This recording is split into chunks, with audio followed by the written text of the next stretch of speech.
Welcome to Learnino.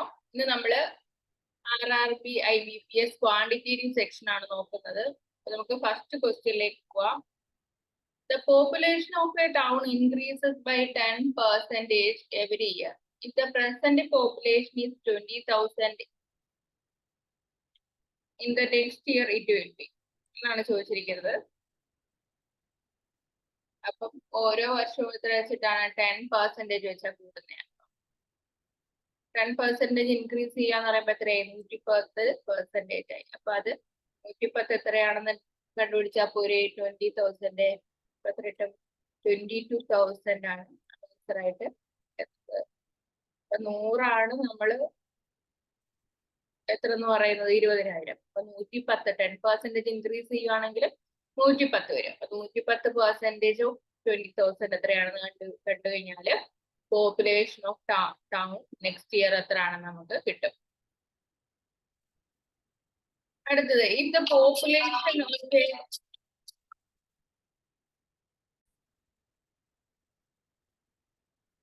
അപ്പോൾ if the population of A village increased from 1,75,000 to 2,62,500 in 5 years, then find the average percentage increase in population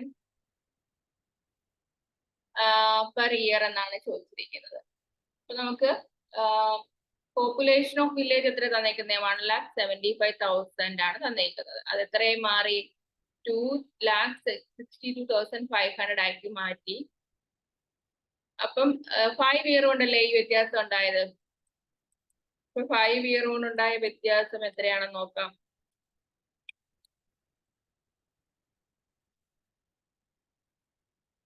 9,200 ആണ് അല്ലെ. 5 year 8,200 ആണ്. 8,200 ആണോ?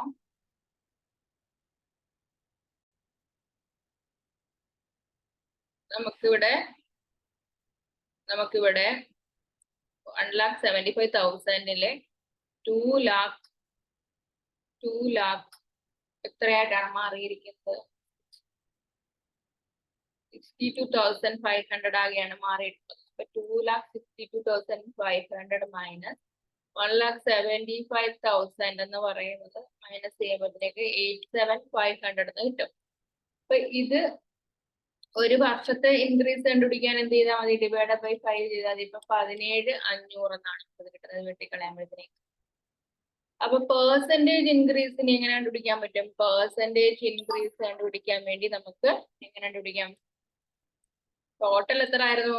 എത്രയിലാണ് increase ആയത്? 1,75,000 എന്ത് ചെയ്തു? ഇൻക്രീസ് വന്നത്. ഇത്രയും ഇൻക്രീസ് വന്നത് ഇൻറ്റു 100 എത്ര പെർസെന്റേജ് ആണ് എന്ന് അറിയാൻ വേണ്ടി 100 കൊണ്ട് നമുക്ക് ഡിവൈഡ് ചെയ്താല് ഇറ്റ് ഈസ് 10% ആണ് ആൻസർ ആയിട്ട് വരുന്നത്. 10% ആണ് നമുക്കിവിടെ ആൻസർ ആയിട്ട് വരുന്നത്.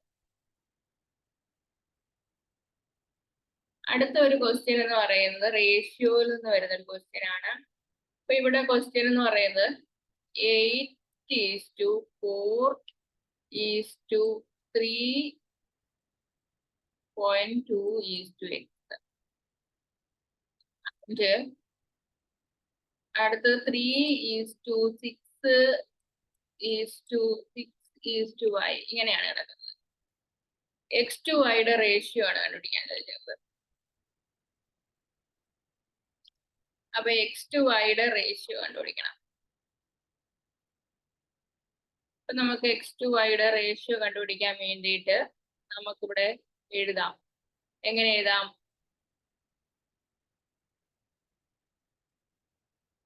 (8/4) ഈക്വൽ ടു എന്തെന്ന് എഴുതാം? 3.2/x എന്ന് എഴുതാം. അതുപോലെ 3/6 ഈക്വൽ ടു എന്താണ്? 6/y ആണ്. അപ്പൊ ഇവിടെ 36 ഈക്വൽ ടു 3y ആണ്. y ഈക്വൽ ടു 12 കിട്ടും.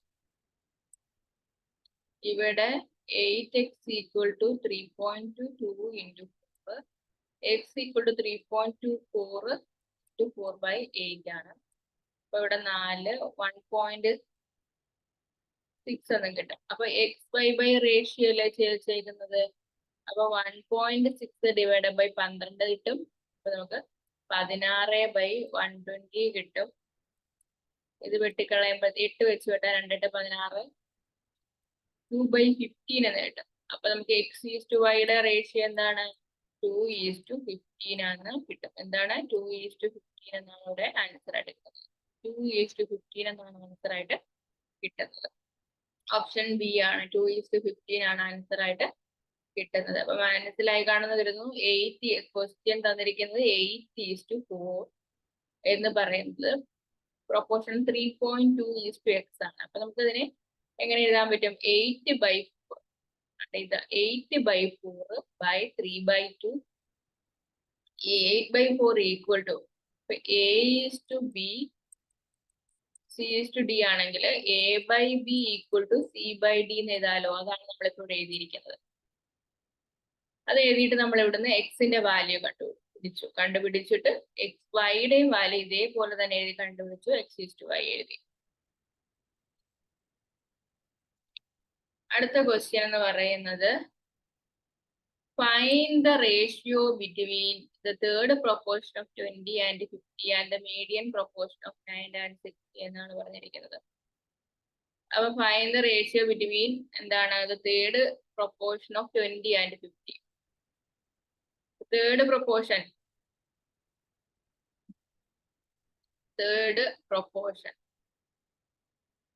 proportion കണ്ടുപിടിക്കുന്നത് എങ്ങനെയാണ്? ഇപ്പം എ ബി എന്നീ രണ്ട് സംഖ്യകളുടെ തേർഡ് പ്രൊപ്പോർഷൻ കണ്ടുപിടിക്കാനായിട്ട് C=B²/A ആണ്. അപ്പൊ ഇവിടെ സി തേർഡ് പ്രൊപ്പോർഷൻ, ഇതിന്റെ തേർഡ് പ്രൊപ്പോർഷൻ 20യുടെയും 50യുടെയും തേർഡ് പ്രൊപ്പോർഷൻ എന്ന് പറയുന്നത് B², 50 × 50/A 20 ആണ്. അപ്പൊ ഇത് കളഞ്ഞു 125 എന്ന് കിട്ടും. 250/2 125 ആണ് എന്ത് കിട്ടുന്നത്? Third proportion. ഇനി എന്താണ് മീഡിയൻ പ്രൊപ്പോർഷൻ?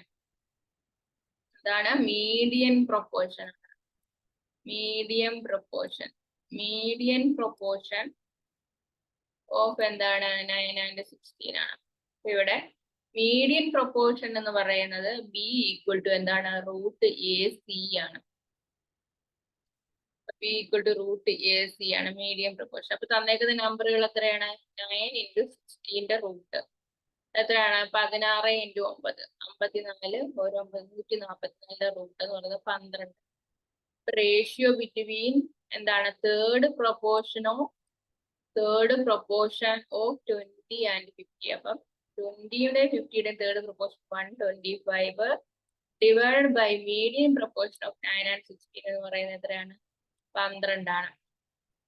ഇതാണ് നമുക്ക് റേഷ്യോ ആയിട്ട് കിട്ടുന്നത്. 125:12 എന്നുള്ള ആൻസറിലേക്ക് നമുക്ക് എത്താനായിട്ട് പറ്റും.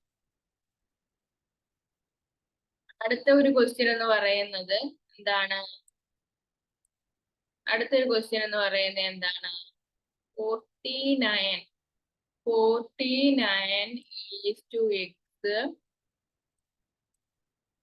പ്രൊപ്പോർഷൻ എത്രയാണ്? x/81 ആണ്. 64:y ആണെങ്കിൽ y/169 ആണ്. അപ്പൊ x and y are both natural numbers. Then find the value of 2x plus y. 2x plus 3y ആണ് കണ്ടുപിടിക്കാൻ പറ്റുന്നത്. 49/x = x/81 ആണ്. അപ്പൊ x² എന്ന് പറഞ്ഞാല് 49 × 81 ആണ്. അപ്പൊ എന്താണ്? നമുക്കിവിടെ x എന്ന് പറഞ്ഞാൽ 7 × 9 63 ആണ്. എക്സിന്റെ വാല്യൂ എത്രയാണ്? 63. ഇവിടെ വൈയുടെ വാല്യൂ 64/y = y/169 ആണ്. അപ്പൊ എന്താണ്? y² = 64 × 169 ആണ്. y = 8 × എത്ര കിട്ടും? 13 കിട്ടും. അപ്പൊ 13 × 8 എത്ര? 8 3 24, 2 1 8 8 2 10 104 അല്ലേ? അപ്പൊ നമുക്കിവിടെ എത്ര കിട്ടും?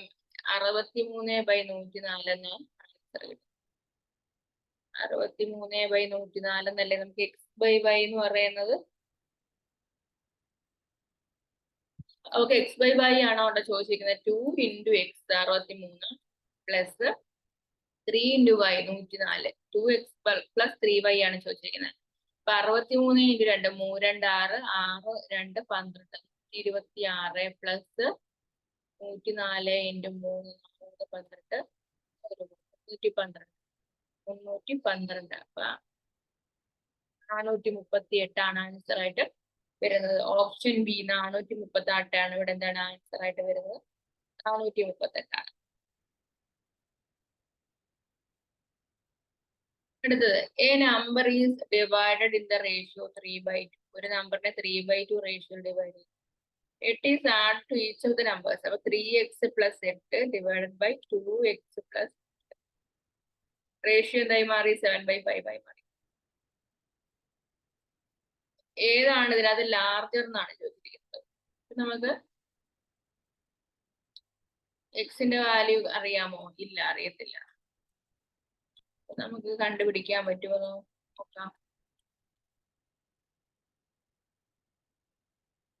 ഇവിടെ 15x plus 40 equal to 14x plus 56 എന്ന് കിട്ടും. അപ്പൊ ഇവിടെ x ഈക്വൽ ടു എന്ത് കിട്ടും? 16 എന്ന് കിട്ടും.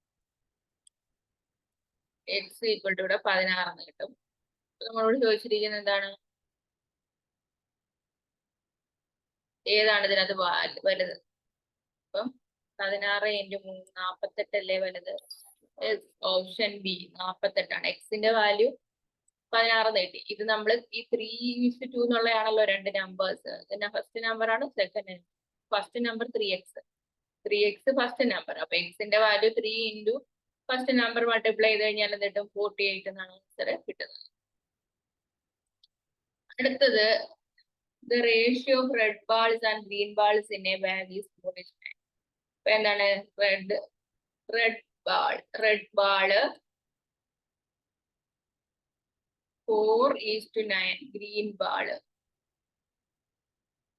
7 more red ball are added to the bag. New ratio of red and green balls will becomes. അപ്പൊ 4x കൂടെ നമ്മൾ 7 റെഡ് ബാൾസ് ആഡ് ചെയ്തു. എന്നിട്ട് 9x അതുപോലെ തന്നെ ഉണ്ടല്ലോ. റേഷ്യോ എന്ത് പറ്റി? 5/6 ആയി മാറി. ആദ്യം 4/9 ആയിരുന്നു, 7 ആഡ് ചെയ്തപ്പോൾ 5/6 ആയി. How many green balls are there in the bag? ഇപ്പൊ ഗ്രീൻ ബോൾസ് എത്രയുണ്ട് എന്നാണ് ചോദിച്ചിരിക്കുന്നത്.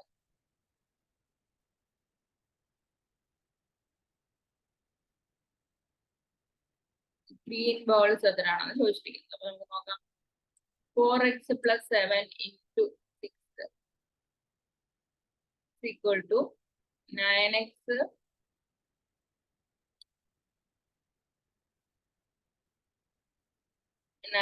plus 5. 9x into 5 അല്ലേ? അപ്പൊ ഇവിടെ 6 4 24 x 6 7 42 45x എന്ന് കിട്ടും. 45x 24x പോയി കഴിഞ്ഞാൽ 42 equal to 21 എന്ന് കിട്ടും. 21x. അപ്പൊ എക്സ് കണ്ടുപിടിക്കാൻ 42/21 equal to 2 ആണ് എക്സിന്റെ വാല്യൂ കിട്ടുന്നത്. എത്രയാണ് എക്സിന്റെ വാല്യൂ? 2 കിട്ടും. അപ്പം ഗ്രീൻ ബാളിന്റെ എണ്ണം ചോദിച്ചിരുന്നത്. Green ball 9. 9 × 2 എത്ര കിട്ടും? 9 ഇൻറ്റു എക്സിന്റെ വാല്യൂ 2 18 ആണ് ആൻസർ ആയിട്ട് കിട്ടുന്നത്. ഓപ്ഷൻ ഡി ആണ് ആൻസർ ആയിട്ട് ഇവിടെ കിട്ടുന്നത്.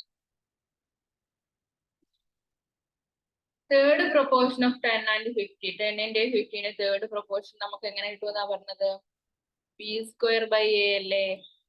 അപ്പൊ b ഇവിടെ 50 അല്ലേ? 50 × 50/10 അല്ലേ?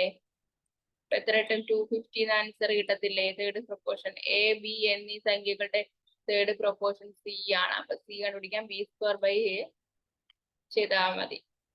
ഇവിടെ ആൻസർ 250 എന്നുള്ള ആൻസറിലേക്ക് എത്താനായിട്ട് പറ്റും.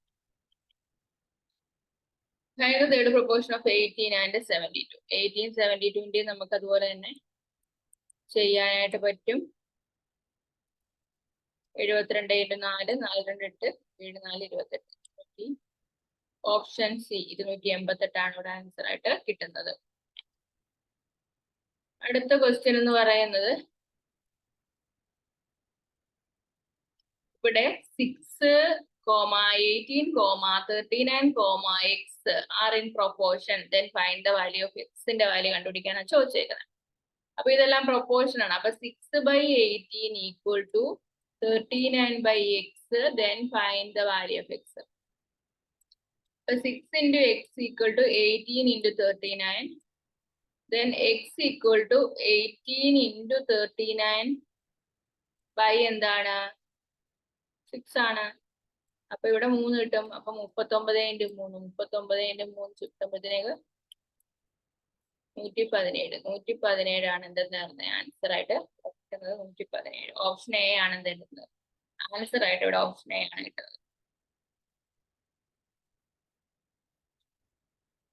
അപ്പൊ ഇത്രയും ക്വസ്റ്റ്യൻസ് ആണ് നമ്മൾ ഈ സെക്ഷനിൽ ഡിസ്കസ് ചെയ്യുന്നത്. അടുത്ത് നമുക്ക് വേറെ ഒരു സെക്ഷനിലൂടെ ബാക്കി ക്വസ്റ്റ്യൻസ് നോക്കാം.